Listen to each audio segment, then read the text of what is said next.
Assalamualaikum warahmatullahi wabarakatuh.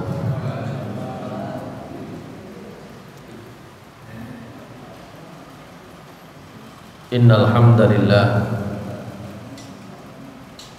nahmaduhu wa nasta'inuhu wa nastaghfiruh wa na'udzu billahi min shururi anfusina wa min sayyiati a'malina. Man yahdihillahu fala mudilla lahu wa man yudlilhu fala hadiya lahu.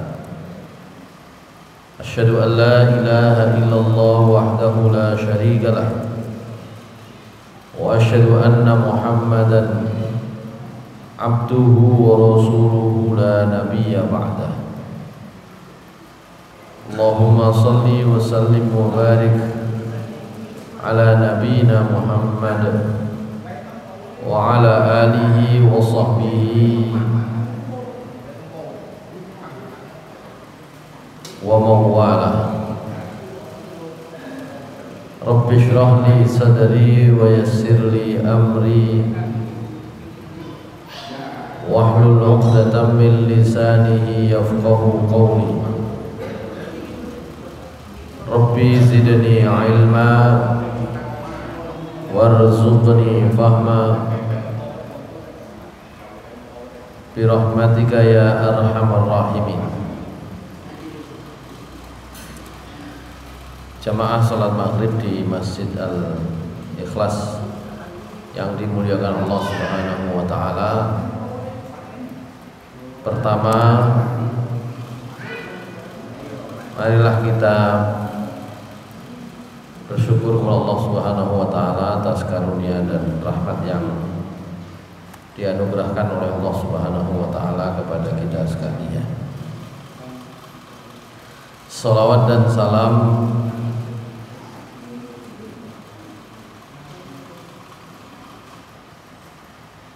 mudah-mudahan senantiasa tercurah kepada Nabi kita Muhammad sallallahu alaihi wasallam, kepada keluarga beliau,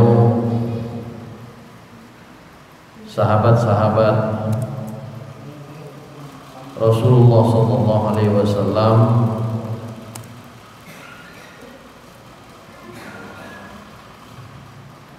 orang-orang yang mengikuti jalan Rasulullah sallallahu alaihi wasallam hingga hari akhir nanti.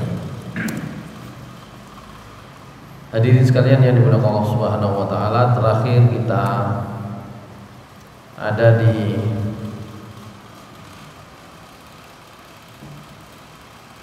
bab tentang perkara apa saja yang diperbolehkan bagi orang yang sedang ihram. Kalau diringkas kemarin, ya orang ihram itu sebenarnya boleh melakukan apa saja selain yang dilarang, tentu saja.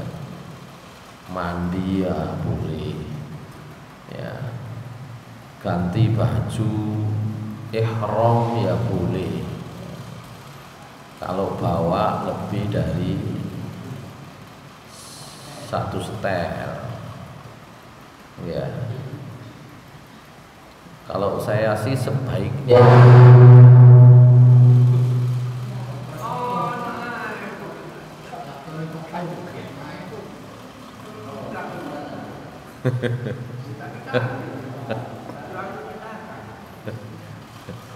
niku setengah profesional ya. Baik. Jadi apa saja yang tidak dilarang tentu saja boleh.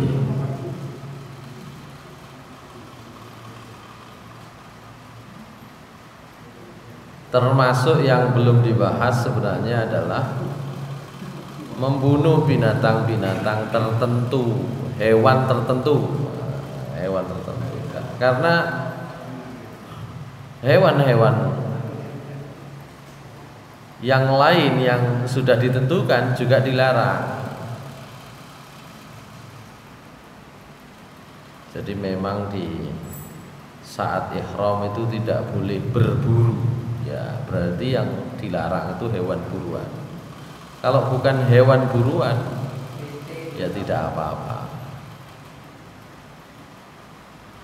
Itu disebut oleh Allah Subhanahu wa taala secara tegas di surat Al-Maidah ayat 95. A'udzu billahi minasy syaithanir rajim.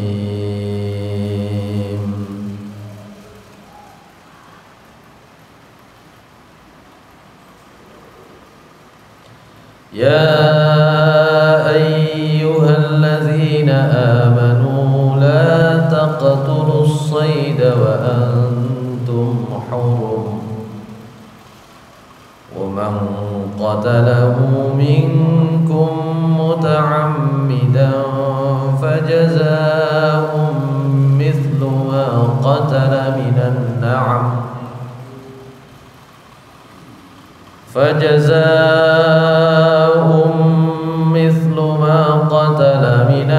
na'am yahkumu bihi dhawa 'adlin minkum hadiyan يحكم به ذوى عدل منكم هديا بالغ الكعبة أو كفارة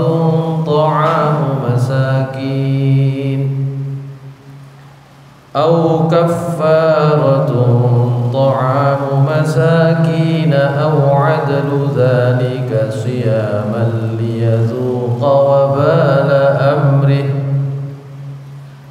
عفى الله عما سلف ومن عاد فينتقم الله منه والله عزيز ذو انتقام.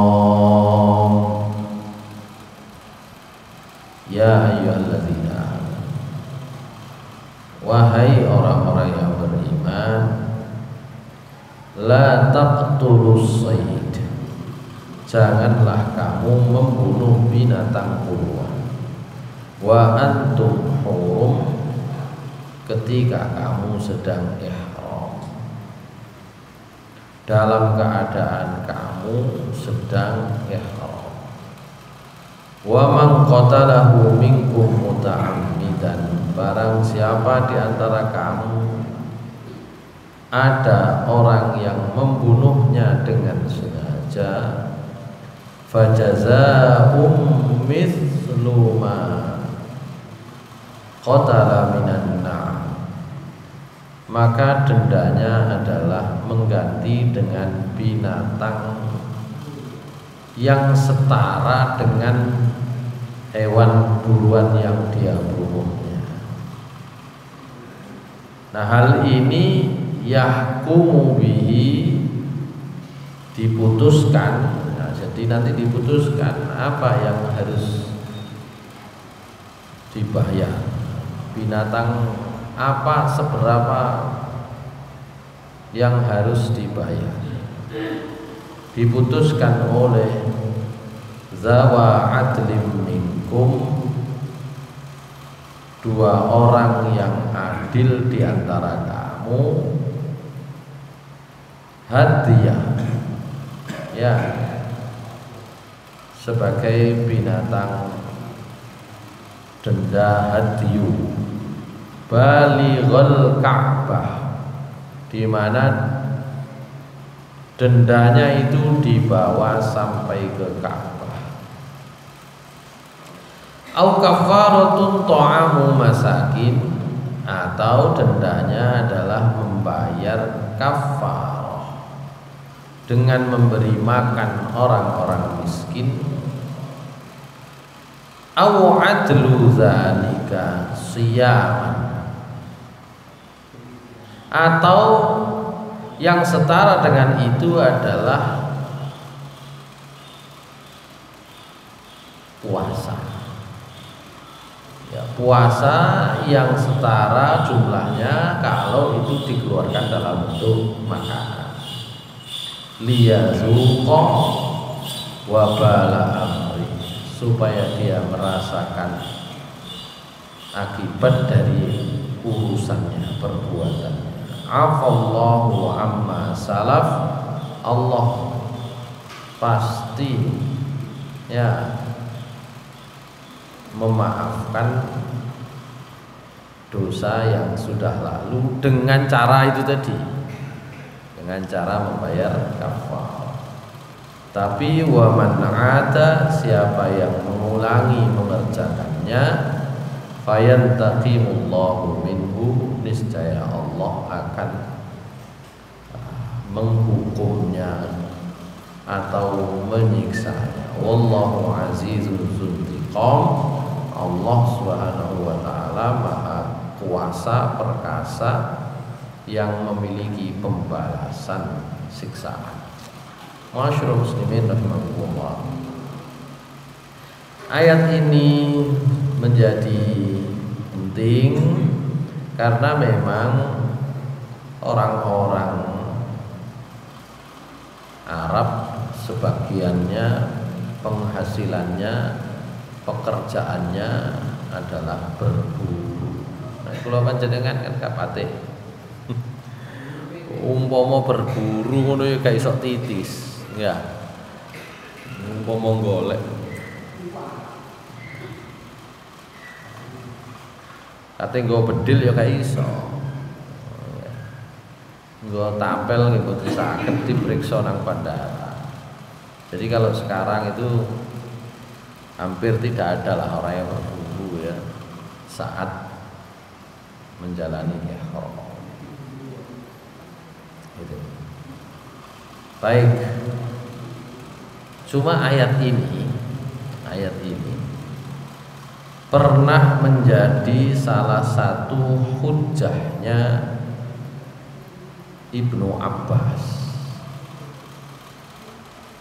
Jadi hujjahnya Ibnu Abbas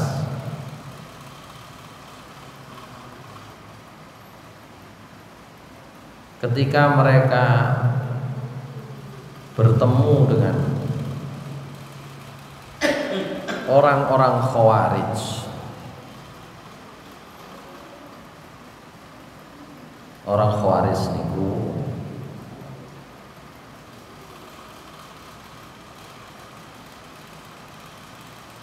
adalah mereka yang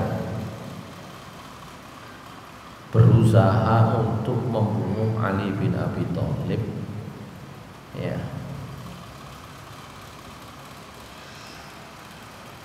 Gara-gara Ali bin Abi Thalib itu memiliki 3 dosa besar menurut kaum Quraisy. Hadirin sekalian dimuliakan Allah Subhanahu wa taala, ini saya sampaikan dalam hubungannya dengan ini ya. Akhir-akhir ini ada bukan saling ya. Ada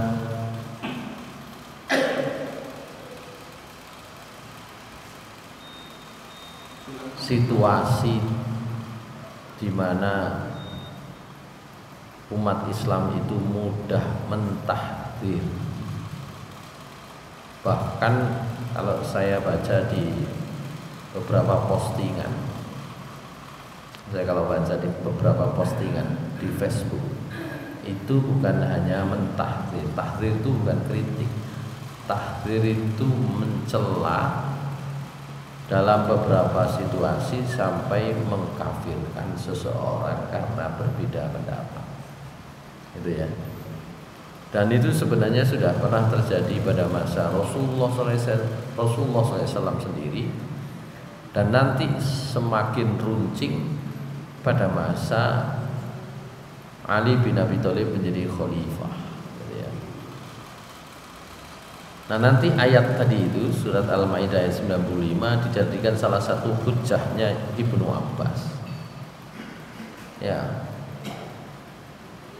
Pada masa Nabi SAW kaum ini kelompoknya seperti ini disebut oleh Rasulullah SAW dengan Ruwaibidah.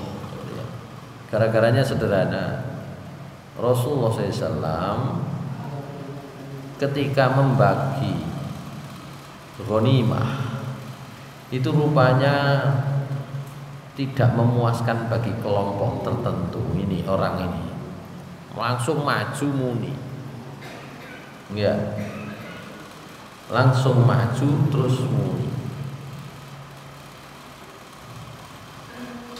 wahai Rasulullah, bertakwalah kamu kepada Allah dan berbuat adillah. Ya, coba, ya, Rasulullah SAW, ya, utusan Allah, Nabi Allah, orang terbaik, ya,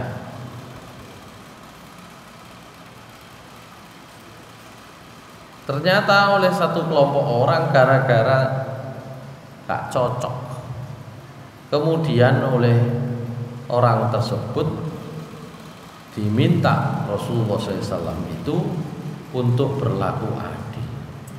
Ini gak gregetan ya. Ya apa Rasulullah SAW orang terbaik ternyata diminta untuk berbuat adil dan bertakwa kepada Allah Subhanahu wa taala. Maka Rasulullah SAW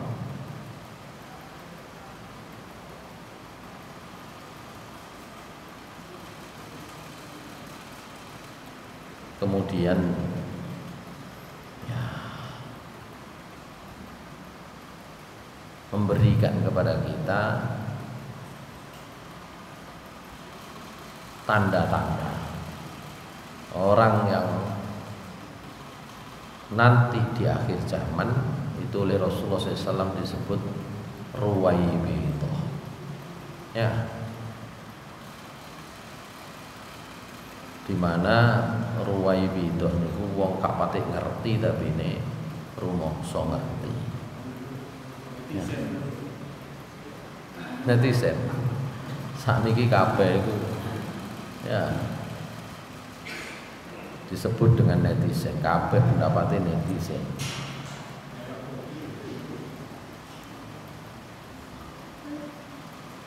Jadi ada dua hadis ya. Yang satu beliau diprotes ya seperti itu, kemudian beliau memperingatkan bahwa nanti akan ada muncul orang ini. Ya, kalau muncul orang seperti itu, wong Nabi yang diprotes nanti disuruh untuk memerangi. Tapi pada masa Rasulullah SAW sendiri tidak langsung diperangi.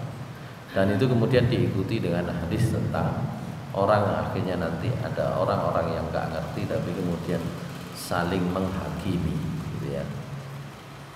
Nah diantaranya itu nanti adalah Ali bin Abi Thalib itu dihakimi sebagai orang yang sudah kafir. Alasannya ada 3. Dan 3 alasan mereka itu kemudian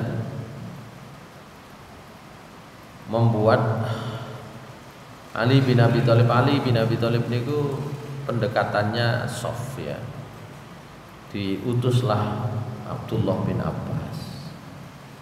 Abdullah bin Abbas itu orang yang paling ngerti agama di kalangan para sahabat, karena memang pernah didoakan oleh Rasulullah SAW, Allahumma faqihhu fiddin. Sehingga Ibnu Abbas diutus oleh Ali bin Abi Thalib menemui mereka untuk menobatkan mereka supaya mereka taubat. Jadi cara seperti itu sudah dilakukan oleh generasi awal umat Islam. Jadi nek sakniki niku enten sing napa wingi 1 Syawal itu rone ditelepon Gusti Allah kan wingi. Kok ero iku 1 Syawal. Iya, oleh telepon langsung teko Gusti Allah. Maka kemudian ya diupayakan orang itu mau taubat. Meskipun sebenarnya napa nggih? Jalan yang sesat, yang menyimpang niku gak gampang untuk kembali. Kita ingat mesti ngono iku di depan umum itu gelem taubat, tapi di belakang tetap tidak mempedulikan, gitu kan. Di beberapa kasus kan begitu ya, macam-macam gitu. Di Surabaya sini dulu ada yang mengajarkan sholat dengan bahasa Indonesia, bahasa Jawa, gitu ya, wong lawang. Ya. Di Jawa Barat enten sing ketemu malaikat nang gone mriko. Ciamis tadi ini. Mantun niku di Jakarta ada namanya Lia Eden gitu ya. Ya macam-macam lah, macam-macam. Semakin banyak itu tanda-tanda di akhir itu memang akan semakin banyak yang seperti itu. Tapi tetap kewajiban umat Islam untuk meluruskan kembali. Ya. Yang terakhir kemarin ya Riyoyo di CI jadi ini polane wis ditelepon Gusti Allah supaya tanggal 1. HP ini piroan. Itu pertanyaanku. Baik, Ibnu Abbas itu kemudian menemui orang Khawarij. Ya. Orang Khawarij itu meyakini bahwa umat Islam yang berdosa besar itu kafir, gitu ya. Orang yang berdosa besar itu kafir, dimulai sebenarnya dari Ali bin Abi Thalib. Ya. Dulu orang Khawarij ini disebut kaum Haruriyah. Ya. Dalam sebuah riwayat disebutkan Ibnu Abbas bercerita, lama kharajatil Haruriyah ijtama'u fi darin wa hum 6,000. Jadi tidak sedikit, jumlahnya cukup banyak. Kata Ibnu Abbas, jumlah mereka ada di satu rumah, ada di satu tempat, jumlahnya 6,000. Ada 6.000 orang. Ataitu aliyan faqultu ya amiral mu'minin abrid bil-dhahri la'alli ati haula'il qaum fa'ukallimuhum. Wahai Amirul Mukminin, wahai khalifah, wahai pemimpin umat yang beriman, ya, abrid bil zuhri. Jadi dulu itu menunda sholat zuhur itu biasa dilakukan. Nek menunda bersama-sama nggih. Kayak teng mriki misale nek zaman biyen azan zuhur ngenteni jam 12 niku biasa. Jadi zaman dulu itu ya begitu biasa. Nek menunda ono koncone ono barenge kan gitu ya. Karena nanti tetap kewajibannya adalah bersama. Abrid bil zuhri. Ya, kita tunda dulu sholat zuhur rada ayub rada adem, abrid niku dingin. Ya.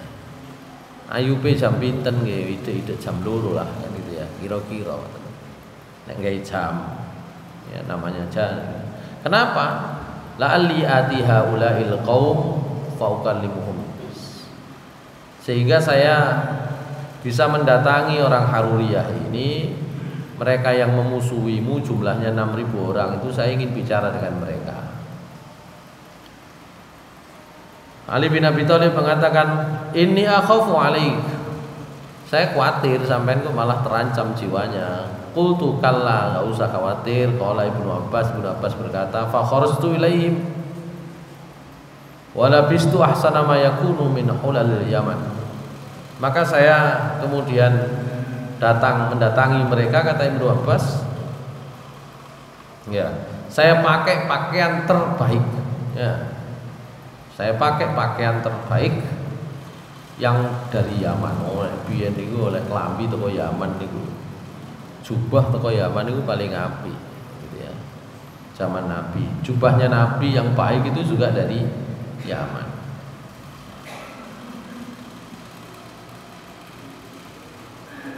Wa nazalat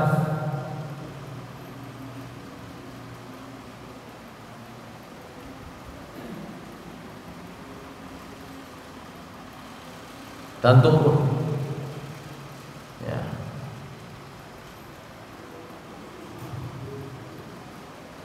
Maka Ibnu Abbas menemui mereka.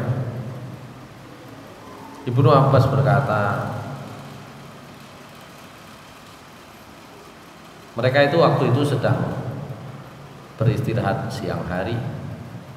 Kemudian Ibnu Abbas mengucapkan salam dan mereka menjawab, marhaban bik ya Ibnu Abbas, fama hadhil hullah. Ya.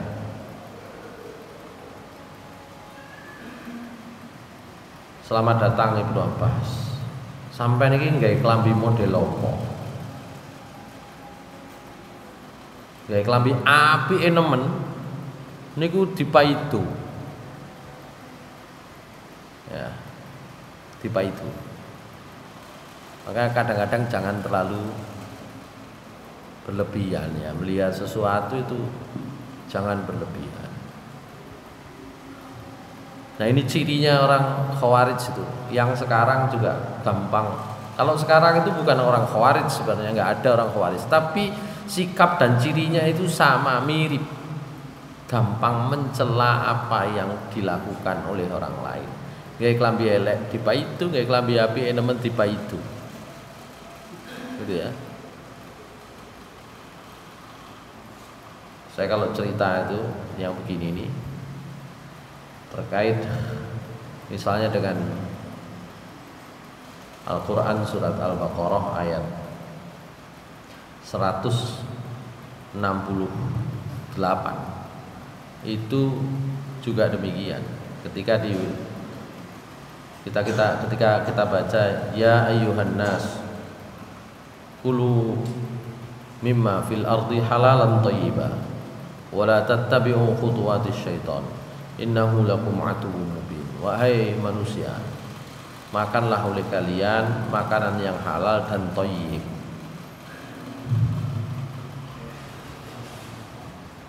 Halal dan thayyib. Itu suatu saat ada cerita, ada orang yang zuhud. Zuhud niku pokoknya ambek dunya niku gak patek ngereken. Perkara sing wah-wah niku enggak seneng. Di antara tokohnya itu ada namanya Hasan Al-Basri. Tapi meskipun beliau itu orang yang zuhud, delok wong sing zuhud tapi kenemenan itu juga tidak suka. Dalam sebuah cerita wonten walimah, ada orang lain yang juga ngelakoni zuhud kayak Hasan Al-Basri. Dalam sebuah walimah, orang yang sedang ngelakoni zuhud, niru zuhud kayak model Hasan Al-Basri itu disuguhi makanan yang manis-manis, ditolak. Enggak. Itu kenaan kayak aku enggak kepingin sing enak-enak. Gitu ya. Aku saking kepingin zuhud. Jarene sinten Hasan Al-Basri. Sampean keliru. Enak nemen terus definisi ini dihubungno ambek panganan sing legi. Nah, kalau legi niku napa kismis misalnya napa sing legi-legi wis pokoke enak legi lah. Niku gak gelem, enggak aku ki kepengin sakus panganan sing biasa ae. Gitu ya. Jarine Hasan Al-Basri. Sampean keliru. Ngene iki. Banyu putih sing adem iku luwih enak timbang ngene, gitu ya. Ya nek mriko nang panas-panas luwih enak. Bisa jadi air putih yang dingin itu lebih enak. Jadi enak itu relatif. Jangan sampai kemudian golek sing anyep mergo kepingin zuhud gitu ya. Nah, kata Hasan Al-Basri, sing penting gak berlebihan gitu. Iku sing angel niku ya. Sing penting gak berlebihan. Dalam riwayat yang lain juga begitu. Ada orang dikasih masakan yang enak nggak mau, kepingin ya Wis awak dhewe biasa-biasa aja dikai sing enak-enak, keliru sampean. Ya, keliru. Masyaallah muslimin rahimakumullah. Ini juga begitu. Ibnu Abbas pakai baju bagus dipaidu, dicelah. Pakaian model apa sampean kok api wong Islam apa klambine kok wah ngono. Nah, gitu ya. Klambine kok wah. Jadi kalau ada jubah Yaman, pakaian dari Yaman itu pakaian kelas lah. Nek teko mungkin teko kene ku ya pakaian teko Italia ya. Ya. Klambi teko Italia, jaket teko Italia. Nek saniki nggih. Gitu ya. Mereka berkata seperti itu sehingga oleh Ibnu Abbas dijawab. Gis, saya selingan ya supaya pembahasan kita tentang haji tadi ayatnya tentang apa namanya ya ayyuhalladzina amanu la taqtulus sayda wa antum hurum itu nanti salah satu hujahnya Ibnu Abbas. Jangan kalian jangan kalian berburu hewan buruan, jangan kalian membunuh hewan buruan ketika sedang ihram gitu ya. Saya lanjutkan ini dulu. Kok wis tit lho sih. Mata ibuna alayya. Laqad ra'aitu ala Rasulillah sallallahu alaihi wasallam ahsana ma yakunu minal khulal. Ya. Sampean maido saya, mencela saya itu kenapa? Sementara saya sendiri sudah pernah melihat ya Rasulullah SAW memakai pakaian terbagus pada saat itu ya, sehingga turunlah ayat Al-Quran surat Al-A'raf ayat 32, qul man harrama zinatallahi allati akhraja li ibadihi wat thayyibati minar rizq. Jadi nek ana sing maido katakan Muhammad, man harrama zinatallah, siapa yang berani mengharamkan perhiasan yang diberikan rizkinya oleh Allah, yang sudah dikeluarkan oleh Allah untuk hamba-hambanya ya, termasuk rizki yang baik-baik. Dadi wong Islam iki gak oleh kok kemudian mari ngono macak kiri ya, boleh. Ya sesuai dengan kemampuannya masing-masing. Jangan sampai itu tadi. Nah, Ma'asyiral muslimin rahimakumullah. Akhirnya mereka kemudian bertanya. Menang bisa. Karena itu tadi ya. Dalam hal ngono dipaidu, dicela. Akhirnya mereka bertanya. Fama ja'abik? Sampeyan teko niki napa tujuane Ibnu Abbas? Maka Ibnu Abbas menjawab, ataitukum min indi sahabatin Nabi sallallahu alaihi wasallam minal muhajirin wal ansar. Saya datang kepada kalian itu ya mewakili sahabat-sahabat Nabi sallallahu alaihi wasallam, khususnya dari kalangan muhajirin dan ansar. Wala uballighukum ma yaqulunal mukhbaruna bima yaquluna fa alaihim nazalal Qur'an. Untuk menyampaikan perkataan mereka adalah orang yang telah diberitahu tentang Al-Quran. Al-Quran turun kepada mereka. Wahum a'lamu bil wahyi minkum, mereka itu lebih tahu tentang turunnya wahyu daripada kalian.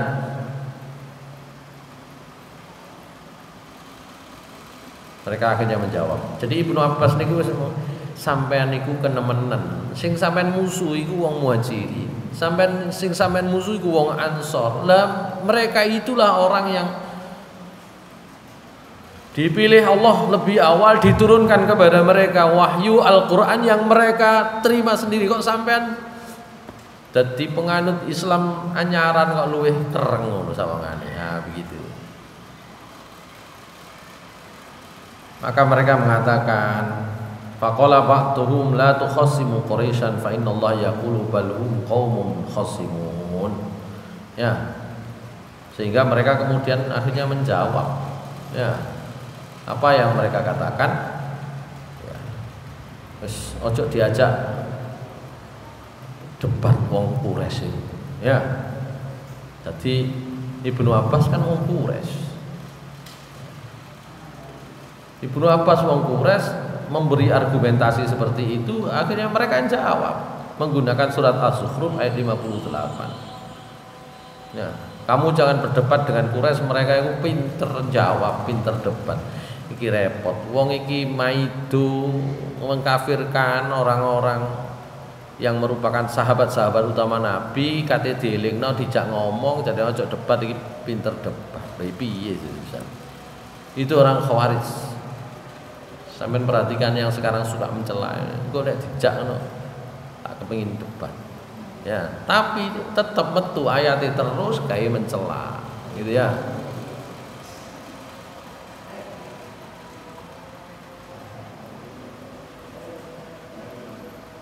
Baik. Akhirnya Ibnu Abbas bertanya, "Sik ta, sing sampean keberatan nambah sahabat-sahabat Nabi, keluargane Nabi termasuk Ali bin Abi Thalib niku napa? Akhbiruni madza naqamtum ala ibni ammi Rasulillah sallallahu alaihi wasallam wa sihrihi wal muhajirin wal ansor." Mereka ngomong, 3 kula keberatan. Wis, nek 3 keberatan niku aku iso jawab, sampean gelem balik menerima mereka bertaubat. Oke, baik seperti itu. Akhirnya mereka pertama mengatakan, amma ihdahuma fa innahu hakama rijal fi amrillah wa qala Allah taala inil hukmu illa lillah. Niki. Hati-hati ya. Pertama Ali bin Abi Thalib niku kata orang-orang Khawarij sudah berani menentukan urusan hukum itu kok menggunakan pikiran mereka sendiri, padahal Allah mengatakan inil hukmu illa lillah, tidaklah hukum itu kecuali milik Allah. Wa ma lirijali wa ma lil hukmi. Lho kok berani-beraninya menungso biasa nggawe hukum selain hukum Allah. Ini hati-hati. Karena nanti kita tahu namanya hierarki ya. Tentu Allah itu menetapkan hukum-hukum yang halal, yang haram. Tapi yang lain itu didiamkan, disitulah kemudian manusia itu diberi keleluasaan untuk mengatur banyak aturan hukum. Ini sekolah sepatu kudu ireng, mosok kete deloki ayat Al-Qur'an kan mboten. Gitu. Itu kan dibuat oleh manusia. Tapi sebelum ada model hukum yang banyak seperti itu, nanti ada hukum yang memang ketika dibuat manusia itu bertentangan dengan hukum Allah, maka ini enggak boleh gitu ya. Tapi ada hukum-hukum yang memang oleh Allah tidak diatur sehingga kemudian manusia diberi kewenangan. Cuma orang-orang Khawarij ini enggak mau. Inilah hukmu illa lillah. Ayatnya benar, tapi mungkin kali Ibnu Abbas dilingno salah satunya dengan ayat yang tadi saya baca. Bahkan menggunakan tiga dalil argumentasi Ibnu Abbas. Ya. Baik, itu nomor 1, sampean keberatan Ali bin Abi Thalib memutuskan satu perkara menggunakan pikirannya orang, karena sinten Ali bin Abi Thalib ketika perang dengan Muawiyah itu sama-sama mengutus namanya juru runding. Yang satu namanya Amr bin As diutus oleh sinten Muawiyah bin Abi Sufyan. Amr bin As itu seorang politisi ulung. Ali bin Abi Thalib mengutus namanya Abu Musa al-Asy'ari. Abu Musa al-Asy'ari itu kiai lawan politisi, rundingan. Hasilnya menguntungkan Muawiyah. Ali yang menjadi khalifah yang resmi, Amirul Mukminin yang resmi, akhirnya itu lepas jabatannya gitu loh, gara-gara juru rundingnya. Nah ini yang diprotes sama orang Khawarij. Sampai ini ya napa hukum kaya ngono kok diserahno nang menungso, gitu ya. Inil hukmu illa lillah gitu. Wes, satu perkara, oke saya jawab. Nah, di antara jawabannya ya oleh Ibnu Abbas ya surat Al-Maidah ayat 95 tadi itu. Bab hukum apa tadi? Kafarah bagi orang yang membunuh hewan buruan niku gedene sak pira engko sing harus disembelih hewan sebagai hadyunya, sebagai dendanya, iku nanti diputuskan oleh 2 orang yang adil di antara kalian. Gusti Allah yang ngurusi ngono, ngurusi ngono diserah nang wong kok. Ya. Mestinya kan Gusti Allah iso muni dhewe. Enggak diserahkan ke orang. Ya, urusan yang seperti itu. Nanti ayat yang lainnya tentang pernikahan. Ya. Fa ba'atsu hakaman min ahlihi wa hakaman min ahliha. Kan gitu ya. Yang ana wong padu, wong lanang, wong wedok bebojoan, suami istri kok angel untuk dipertemukan, maka utuslah seorang hakam. Ya, satu orang dari pihak perempuan, laki-laki, satu orang dari pihak perempuan, dari pihak istri. Nah, itu nanti argumentasinya Ibnu Abbas. Ya, Gusti Allah yang ngongkon. Ada perkara-perkara ya di mana memang kita itu bisa menyerahkannya kepada orang. Sampeyan niku kabeh pingine iku mah inil hukmu illa lillah. Itu ayatnya bener, prakteknya ya enggak bener. Ayatnya bener. Artinya apa? Kalau memang ada hukum yang sudah diatur oleh Allah, kok kemudian kene gawe ngatur dhewe iku gak oleh.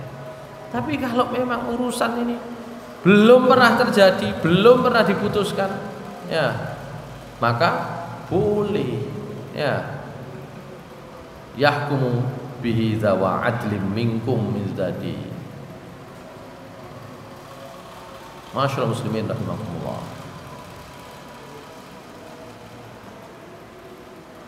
Ibnu Abbas akhirnya muni ngene.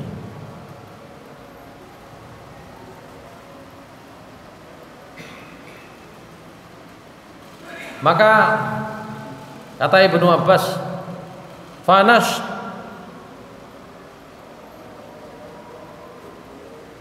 fa'ansudukumullah ahukmur rijal fi arnab wa nahwiha minas sayd afdal am hukmuhum fi dimaihim wa salahi dzati bainihim wa an ta'lamu anna Allah law syaa'a la hakama wa lam yusayyir dzalika ila rijal. Kata Ibnu Abbas, saya bertanya kepadamu dengan nama Allah, apakah putusan hukum manusia tentang kelinci, tentang binatang buruan atau yang semacamnya itu lebih utama, luweh prioritas, luweh mendesak, ataukah putusan hukum mereka tentang darah dan perdamaian antara Ali dan niku luweh mendesak diputuskan sing ndi? Ya. Luweh prioritas diputuskan sing ndi? Wong perkara sing sepele ae Allah mengatur seperti itu. Dan kamu tahu jika Allah menghendaki, tentu Allah telah menetapkan hukum dan tidak menyerahkannya kepada manusia. Itu kata Ibnu Abbas.